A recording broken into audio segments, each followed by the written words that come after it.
Olá pessoal, vamos para mais uma aula. Agora a gente vai falar sobre a Era Napoleônica, certo? A gente deu ali, concluiu ali semana passada, na aula passada, a Revolução Francesa, que Napoleão estava presente nessa revolução e a gente vai conhecer um pouquinho dessa história, certo, gente?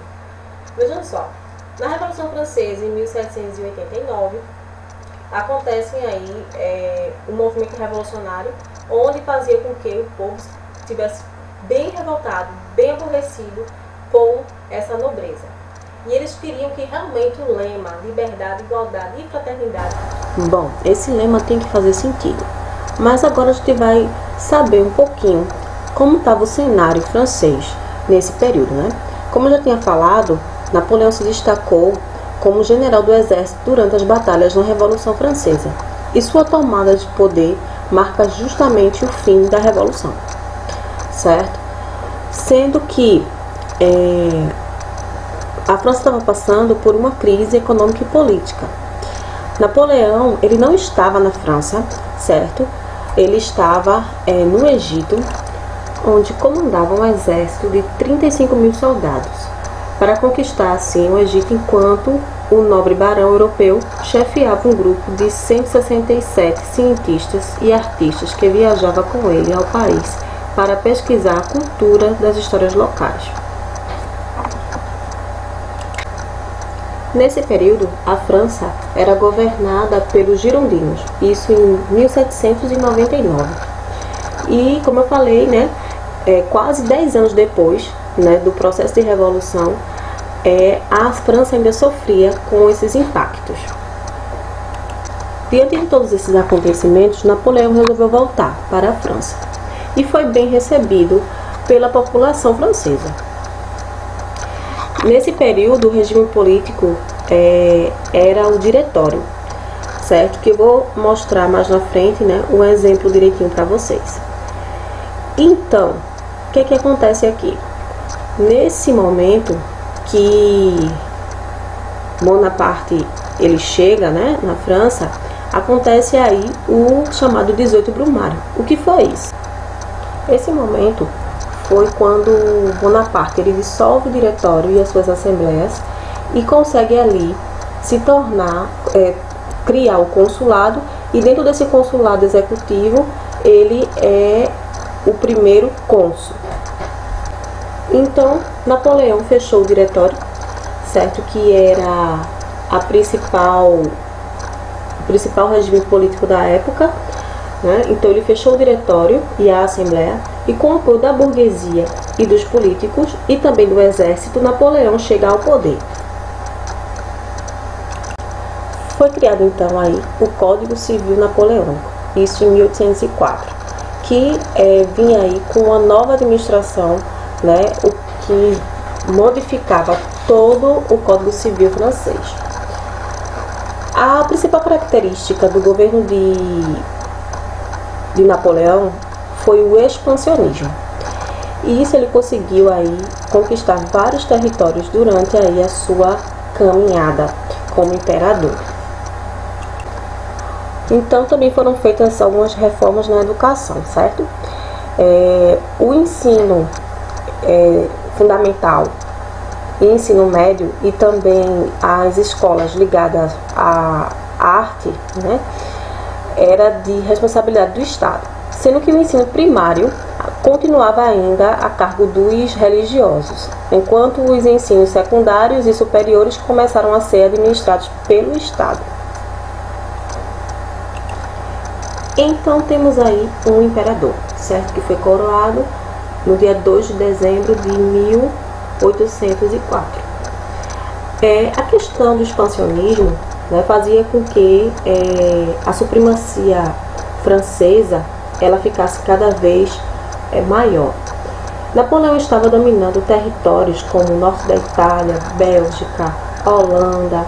Bom, essa imagem que vocês estão vendo aí é o momento do autocoroamento dele, certo? E esse momento aí, gente, faz com que, só abrindo um parênteses, faz com que tivesse aquela quebra entre Estado e Igreja. Que, como vocês sabem bem, existia ali uma junção entre os dois. Sim, voltando, Então, essa questão do expansionismo estava se alastrando cada vez mais. E conquistando territórios, Napoleão conquistando territórios, conquistou a Holanda, a Espanha, os estados germânicos, sendo que chegou um momento que ele topou com a chamada Inglaterra. Então aí complicou, porque foi nesse momento que a potência inglesa não quis se render aí aos caprichos do imperador Napoleão. Então o que ele procurava? Uma hegemonia continental militar. Então aí está mostrando aí como o imperador expandiu seus territórios.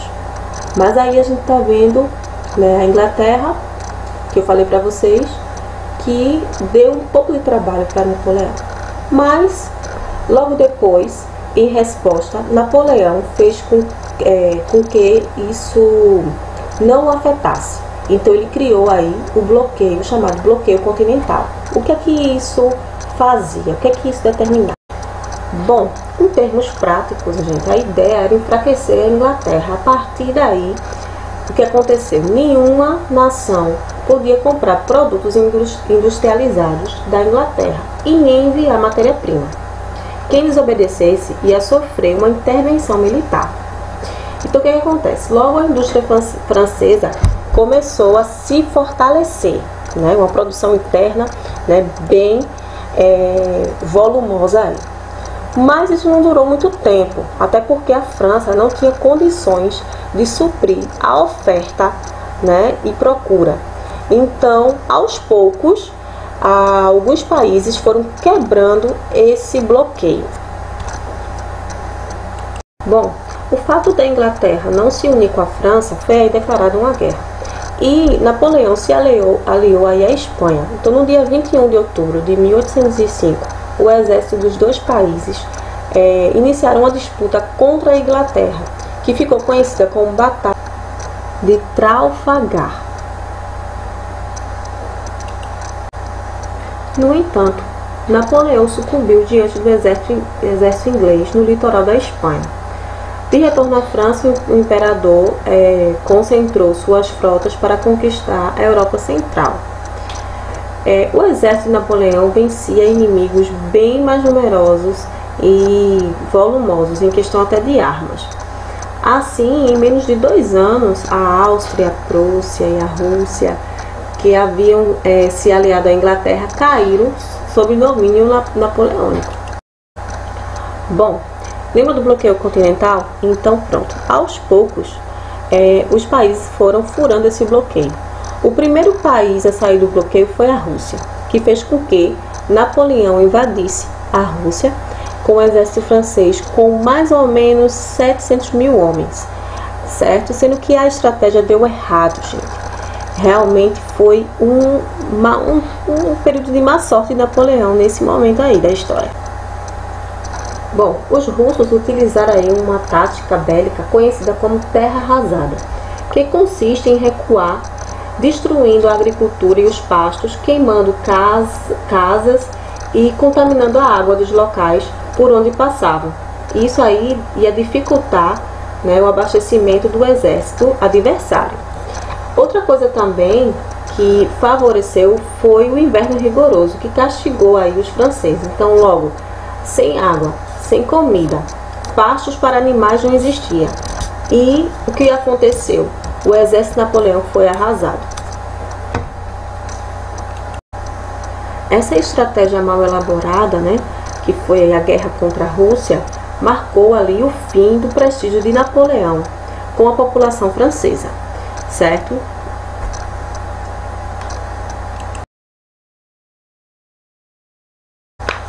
Napoleão chega à França derrotado e sem apoio político e popular, ele acabou ali abdicando do seu cargo e foi exilado numa ilha chamada Ilha de Elba, que ficava ali no mar Mediterrâneo. Por sua vez, aí o governo francês vai ficar sendo governado por um cara chamado Luís XVIII, que era irmão do rei de Luís XVI, certo? Então, a maioria da população concordou com a posse de Luís XVIII, certo?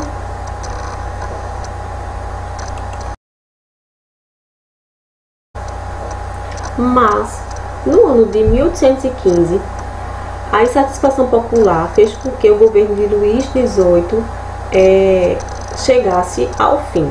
Então, Napoleão fugiu da ilha de Elba e se dirigiu até Paris. As tropas enviadas por Luís XVIII para combater Napoleão, em vez de afugentar Napoleão, se uniu a ele. E, ovacionado pela população e com o suporte do exército real, Bonaparte permaneceu na capital francesa. Mas o governo foi muito rápido, durou apenas 100 dias. Então, depois de retornar ao governo francês, né, a Inglaterra aí se une com outros países, e faz uma nova coligação. Os países eram aí Rússia, Áustria e Prússia.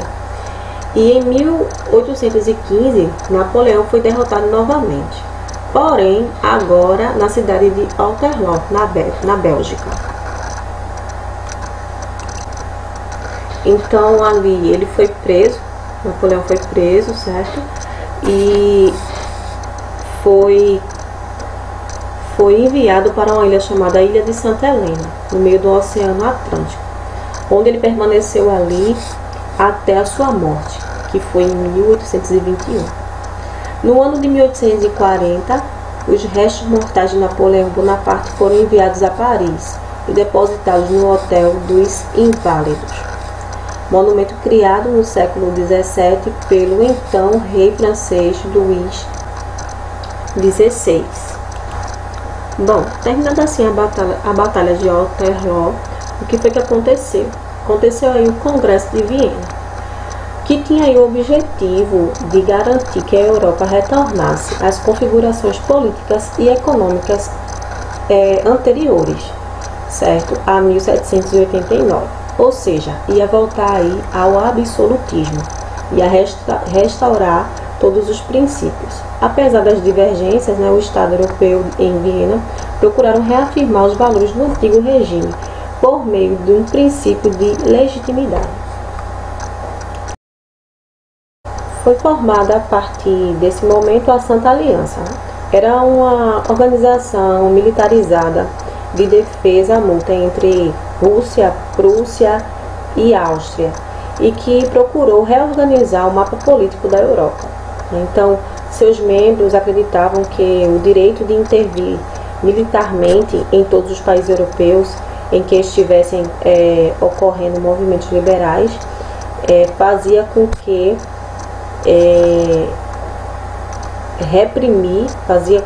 uma forma de reprimir as tentativas de emancipação das colônias, e isso mantinha ali o governo absolutista mais forte. Então, com a morte de Luís XVIII em 1824, que fazia questão de dizer que o Estado era ele, então a burguesia aí assume o trono e fica aí Luís Felipe assumindo aí o império, o governo francês, certo, gente? Então, pessoal, é isso aí. A gente está terminando mais um capítulo do nosso livro e seguem as atividades, e encontro vocês aí na próxima aula, tá bom? Beijo para vocês, fiquem com Deus e até a próxima aula.